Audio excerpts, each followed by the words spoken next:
যে চলে এলাম আমার বান্ধবীর বাড়ি খড়দাতে। হ্যাঁ, ওর বাড়িতে যাচ্ছি, এবার ঢুকবো। এই যে চলে এলাম এই বান্ধবীর বাড়িতে, ঢুকবো এবার। এই আমার বান্ধবী, এই যে জিমি, এই যে জিমি আমার এই বান্ধবী। ওর বাড়িতে, গীতা ওর নাম, ওদের বাড়িতে এসেছি। ওর জিমি, এটা হচ্ছে মা, ওর বাচ্চা আছে একটা উপরে আছে, যাচ্ছি দেখাবো। ভাই শুকে শুকে চিনছি আগে, দাঁড়া, আমার তো মানে আতঙ্কে সিটে আছি। তাহলে চিনে গেছে, ব্যাস ঠিক আছে, ওকে চিনে গেছে এবার, ঠিক আছে। ওরে বাবারে, বেশ চেহারা ভালো করেছে, সুন্দর। আমার গোপাল, এই যে আমার বান্ধবীর গোপাল। আচ্ছা, আমার বান্ধবীর গোপাল শুরুতে ঢোকার মুখেই একটু দেখিয়ে দিই। এই হচ্ছে বান্ধবীর গোপাল, সব রকমের গোপাল আছে, সমস্ত রকমের ঠাকুর আছে।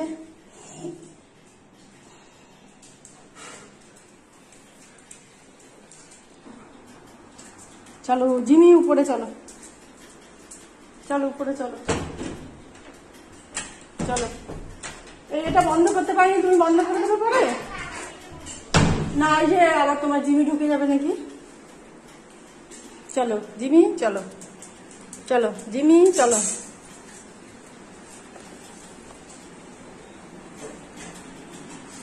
ঘরের ভিতরে এটা হচ্ছে পুচু, পুচু তো, এটা পুচু তো, এই যে পুচু চলে এসছে, জিমি আর পুচু। ওরে বাবারে, ওরে বাবারে, তুই আমার গায়ে উঠিস না। কে কে কে? ও বাবা, আবার মিঠু আছে।